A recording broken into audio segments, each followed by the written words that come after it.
ఆకాశవాణి ప్రాంతీయ వార్తలు చదువుతున్నది శాంతి. ముఖ్యాంశాలు. ఆంధ్రప్రదేశ్ ముఖ్యమంత్రి నారా చంద్రబాబు నాయుడు ఈ రోజు నుంచి 2 రోజుల పాటు ఢిల్లీలో పర్యటిస్తారు. గత 12 ఏళ్లలో భారత్ వేగంగా అభివృద్ధి చెందిన ఆర్థిక శక్తిగా మారిందని కేంద్ర మంత్రి ప్రహ్లాద్ జోషి వెల్లడించారు. తెలంగాణ అభివృద్ధికి కేంద్ర ప్రభుత్వం పూర్తిస్థాయిలో సహకరిస్తోందని కేంద్ర మంత్రి జి కిషన్ రెడ్డి తెలిపారు. రైతుల భూ హక్కుల పరిరక్షణకు ఆంధ్రప్రదేశ్ ప్రభుత్వం ప్రాధాన్యత ఇస్తోందని మంత్రి కొలుసు పార్థసారథి పేర్కొన్నారు. వార్తల వివరాలు. ఆంధ్రప్రదేశ్ ముఖ్యమంత్రి నారా చంద్రబాబు నాయుడు ఈ రోజు నుంచి 2 రోజుల పాటు ఢిల్లీలో పర్యటిస్తారు.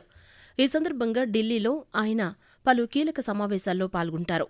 భారత మండపంలో నిర్వహించే ఎన్డీఏ భాగస్వామ్య పక్షాల సమావేశంలో చంద్రబాబు నాయుడు ఈరోజు పాల్గొంటారు.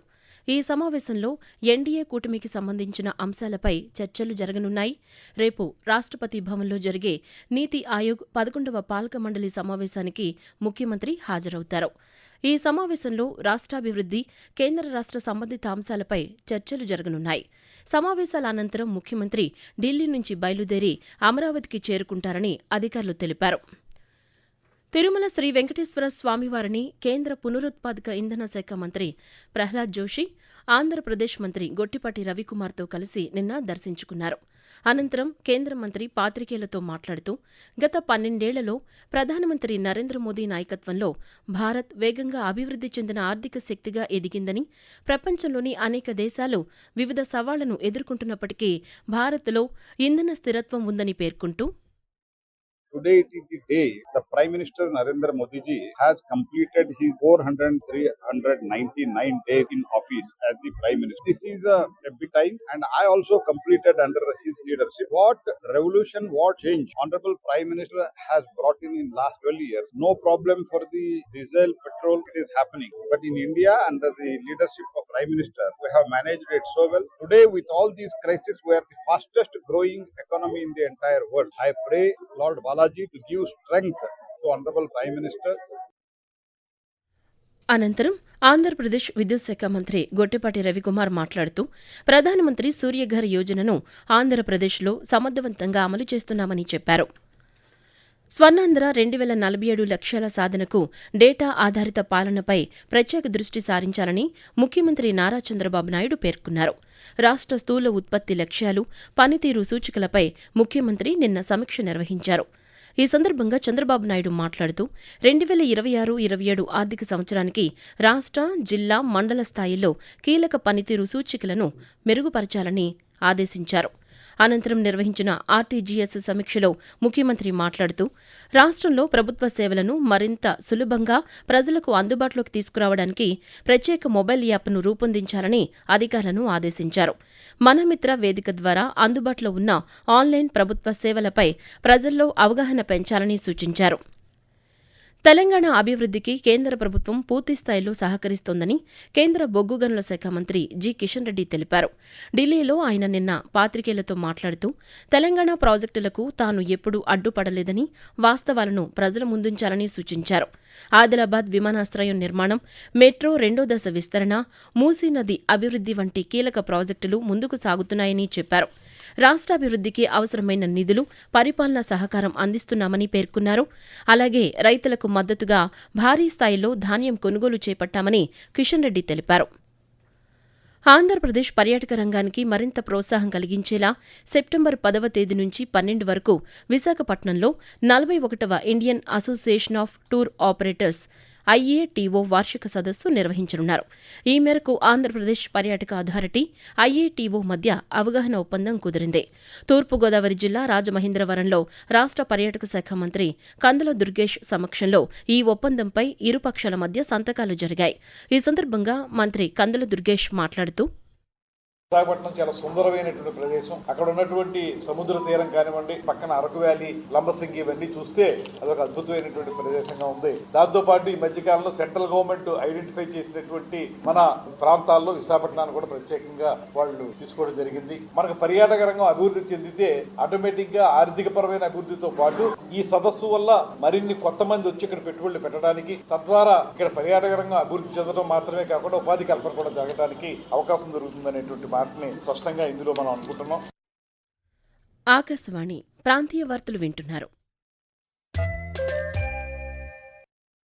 రైతుల భూ హక్కుల పరిరక్షణకు ఆంధ్రప్రదేశ్ ప్రభుత్వం ప్రాధాన్యత ఇస్తోందని గృహ నిర్మాణ శాఖ మంత్రి కొలుసు పార్థసారథి అన్నారు. ఏలూరు జిల్లా ఆగిరిపల్లి మండలం వడ్లమాను గ్రామంలో నిర్వహించిన మీ భూమి మీ హక్కు కార్యక్రమంలో రాష్ట్ర రాజముద్రతో కూడిన పట్టాదారు పాసు పుస్తకాలను రైతులకు మంత్రి నిన్న పంపిణీ చేశారు. భూముల రీసర్వే పూర్తయిన ప్రతి రైతుకు ఆధునిక సాంకేతికతతో కూడిన పట్టాదారు పాసు పుస్తకాలు అందిస్తున్నామని ఈ సందర్భంగా మంత్రి తెలియజేస్తూ, వివాదాలతో, ఇది సరిహద్దు తగాదాలతో, తప్పు సర్వే నెంబర్లు పడ్డాయి, లేదా వాళ్ళు ఆక్రమించుకున్నారు అనే రకరకాల సమస్యలతో నిత్యం ఆందోళనలో ఉండే ప్రజలకి భరోసా కలిగించే విధంగా పట్టాదారు పాస్ పుస్తకాలు ఇచ్చే కార్యక్రమం చేశామని చెప్పేసి మనం చేస్తాం. వచ్చే సంవత్సరం మార్చి కల్లా సాధ్యమైనంత వరకు ప్రభుత్వ పరిధిలో పరిష్కరించగలిగిన రెవెన్యూ సమస్యలన్నింటినీ తప్పకుండా పరిష్కరించాల్సిందే అని చెప్పేసి ముఖ్యమంత్రి గారు రెవెన్యూ శాఖ అధికారులని మంత్రి కూడా ఆదేశించడం జరిగిందని చెప్పేసి మనం చేస్తాం. ఆంధ్రప్రదేశ్లోని విశాఖపట్నం ఉక్కు కర్మాగారంలో జరిగిన ప్రమాద ఘటనపై కేంద్ర రాష్ట్ర ప్రభుత్వాలు సమగ్ర విచారణ చేపట్టాలని వైఎస్సార్ కాంగ్రెస్ పార్టీ నాయకులు మాజీ మంత్రి గుడివాడ అమర్నాథ్ కోరారు. విశాఖపట్నంలో నిన్న ఆయన మాట్లాడుతూ బాధిత కార్మిక కుటుంబాలకు ప్రభుత్వం తగిన న్యాయం చేయాలని కోరారు. మృతుల కుటుంబాలకు ₹1,00,00,000 చొప్పున పరిహారం అందించాలని డిమాండ్ చేశారు. భవిష్యత్తులో ఇటువంటి ఘటనలు పునరావృతం కాకుండా భద్రతా ప్రమాణాలను మరింత బలోపేతం చేయాల్సిన అవసరం ఉందని తెలిపారు. రైతులు పండించిన ప్రతి గింజను ప్రభుత్వం కొనుగోలు చేస్తోందని తెలంగాణ ఉప ముఖ్యమంత్రి మల్లు భట్టి విక్రమార్క స్పష్టం చేశారు. జనగామ జిల్లా చిల్పూరు మండలంలోని పల్లగుట్ట గ్రామంలో విద్యుత్ ఉప కేంద్రాల ప్రారంభోత్సవం, శంకుస్థాపన కార్యక్రమంలో ఉప ముఖ్యమంత్రి నిన్న పాల్గొన్నారు. ఈ సందర్భంగా భట్టి విక్రమార్క మాట్లాడుతూ రైతుల సంక్షేమానికి రాష్ట్ర ప్రభుత్వం అత్యంత ప్రాధాన్యం ఇస్తోందన్నారు. రబీ సీజన్లో రికార్డు స్థాయిలో 72 లక్షల టన్నులకు పైగా ధాన్యం కొనుగోలు చేస్తున్నామని తెలిపారు. రాష్ట్ర వ్యాప్తంగా కొత్త విద్యుత్ ఉప కేంద్రాల ఏర్పాటు ద్వారా గ్రామీణ ప్రాంతాల్లో నాణ్యమైన విద్యుత్ సరఫరా మరింత మెరుగుపడుతుందని పేర్కొన్నారు. దేశవ్యాప్తంగా జూలై 1వ తేదీ నుంచి అమల్లోకి రానున్న Viksit Bharat guarantee for Rozgar and Ajeevika mission Grameen VBG RAM G పథకం కోసం 95,692 కోట్ల రూపాయలను కేటాయించినట్లు కేంద్ర వ్యవసాయ శాఖ మంత్రి శివరాజ్ సింగ్ చౌహాన్ తెలిపారు. గ్రామీణ ప్రాంతాల్లో ఉపాధి, అభివృద్ది పనులు నిరంతరాయంగా కొనసాగేందుకు ఈ నిధులు విడుదల చేస్తున్నామని తెలిపారు. రాష్ట్రాల వారీగా ఆంధ్రప్రదేశ్కు 7,707 కోట్ల రూపాయలు, తెలంగాణకు 3,825 కోట్ల రూపాయలు కేటాయించినట్లు వెల్లడించారు. వర్జీనియా పొగాకు రైతులకు గిట్టుబాటు ధరలు లభించేలా, కొనుగోళ్లు వేగవంతమయ్యేలా కేంద్ర ప్రభుత్వంతో నిరంతరం చర్చలు జరుపుతున్నామని ఆంధ్రప్రదేశ్ వ్యవసాయ శాఖ మంత్రి అచ్చెన్నాయుడు నిన్న ఒక ప్రకటనలో తెలిపారు. వర్జీనియా పొగాకు రైతులు, కొనుగోలు సంస్థల సమన్వయంతోనే మార్కెట్ స్థిరత్వానికి సాధ్యమవుతుందని అన్నారు. ఎగుమతిదారులకు వడ్డీ లేని రాయితీ కల్పించాలన్న ప్రతిపాదనపై కేంద్ర ప్రభుత్వం సానుకూలంగా స్పందించిందని తెలిపారు. అంతర్జాతీయ పరిస్థితులు, రవాణా వ్యయాల పెరుగుదల కారణంగా రైతులు అన్ని గ్రేడ్ల పొగాకును ఒకేసారి మార్కెట్కు తీసుకురావాలని సూచించారు. వాతావరణం. తెలుగు రాష్ట్రాల్లో నైరుతి రుతుపవనాలు మరింత విస్తరించేందుకు అనుకూల పరిస్థితులు ఉన్నాయని భారత వాతావరణ శాఖ పేర్కొంది. దీని ప్రభావంతో ఆంధ్రప్రదేశ్లోని కోస్తా, రాయలసీమ జిల్లాల్లో ఈ రోజు, రేపు ఒక మోస్తరు వర్షాలు, కొన్ని చోట్ల కురిసే అవకాశం ఉంది. 40 నుంచి 50 కిలోమీటర్ల వేగంతో ఈదురుగాలులు వీచే అవకాశం ఉందని తెలిపింది. తెలంగాణలోని పలు జిల్లాల్లో రానున్న 3 రోజుల పాటు తేలికపాటి నుంచి ఒక మోస్తరు వర్షాలు కురిసే అవకాశం ఉందని హైదరాబాద్ వాతావరణ శాఖ తెలిపింది. ప్రాంతీయ వార్తలు ముగించే ముందు ముఖ్యాంశాలు మరోసారి. ఆంధ్రప్రదేశ్ ముఖ్యమంత్రి నారా చంద్రబాబు నాయుడు ఈ రోజు నుంచి 2 రోజుల పాటు ఢిల్లీలో పర్యటిస్తారు.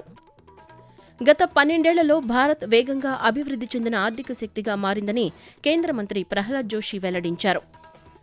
తెలంగాణ అభివృద్దికి కేంద్ర ప్రభుత్వం పూర్తిస్థాయిలో సహకరిస్తోందని కేంద్ర మంత్రి జి కిషన్ రెడ్డి తెలిపారు.